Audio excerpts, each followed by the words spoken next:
Hey guys, today I'm showing you how to change an upper control arm on a 2019 and up Chevy Silverado. This ball joint is completely worn out, and since this is one piece, you're going to have to change this entire upper control arm so that this ball joint doesn't fall out of the socket and have a mishap on the road where this joint comes completely out and you'll have an issue while you're driving. Let's jump into it. The first thing we're going to do after the truck has been jacked up, placed on jack stands, and the front tire has been removed is we're going to remove the ABS wire bracket from the upper control arm along with the lower knuckle and the upper knuckle using a 10mm wrench.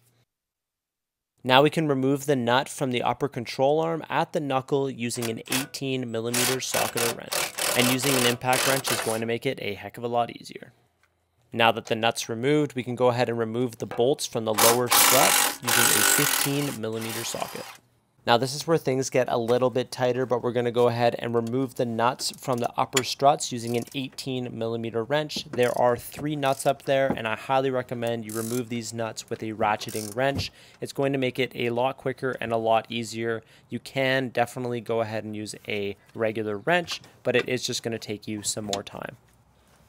Now we can remove the sway bar link nut from the lower control arm using an 18mm socket. At this point, we're ready to drop the lower control arm and remove the strut from the vehicle. The best way I find to do this is to turn the strut 90 degrees so the lower strut will fit between the lower control arm, and then you can angle the upper strut towards you and pull it out. It's now time to remove the upper control arm from the vehicle. There are 2 21mm bolts holding the upper control arm in place. Take a wrench and a socket and at the same time loosen the bolt, and repeat this on both sides.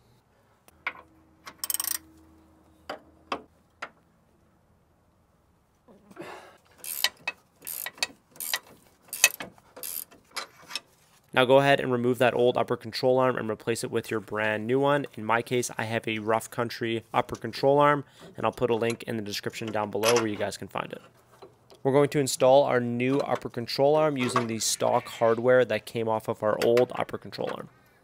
I highly recommend changing out your upper control arms if you've put a leveling kit on your truck. I was a non-believer as I had called Rough Country, who supplied the leveling kit, and GM to confirm the stock upper control arms would be good with the leveling kit. Both said it would be, but then 50,000 kilometers or 31,000 miles later, the upper control arm ball joint failed. The truck only had 90,000 kilometers or 56,000 miles on it and should not be failing at this point in its life. Now we're going to be reassembling the suspension in reverse order of the teardown.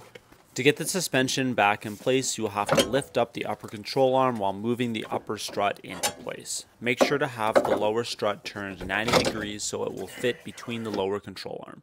This will give you the height to fit the posts on the upper strut in place before aligning the lower strut with the bolt holes. At this point, you can go ahead and replace the nuts on the upper strut using an 18mm wrench. I highly recommend you replace these nuts as they are nylocks and kind of a one-time use. Personally, I went to the store and got some new ones and they didn't fit, they weren't the right size, so I will be replacing these at a later date, but in this video I am using the old hardware. Now we're going to replace the sway bar link nut. The easiest way I found to do this was to have a jack stand underneath the lower control arm and lower your floor jack. This will push the lower control arm up, allowing the sway bar link nut to fall nicely into place where you can then thread on a nut.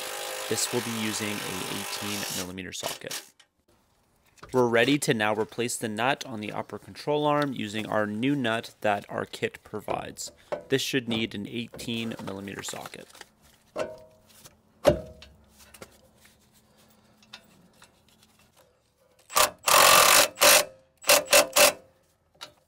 Now we can secure the ABS wiring to our upper control arm. I found that since this new upper control arm is wider, we will have to bend the back nub that used to fold over the side of our control arm. I just used some light hammering to do this.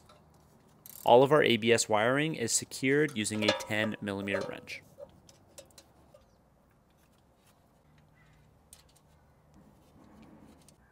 Now your new upper control arm may not have this, but on this Rough Country one, we will have to remove the black plastic cap and grease up the ball joint. This should now become part of your regular routine when doing vehicle maintenance to grease these nipples. Put the plastic cap back on with some light hammering. ensuring not to crack the cap. I'm going to have a link to the upper control arm in the description down below, as well as to my ratcheting wrenches and my impact gun. I think these tools are really useful for getting this job done. It makes it a heck of a lot easier. If you guys also have a 2019 and up Silverado like I do, you're going to like these videos that are on the screen right now. I hope you guys enjoyed this video. If you did, please consider subscribing. Until next time, guys, take care.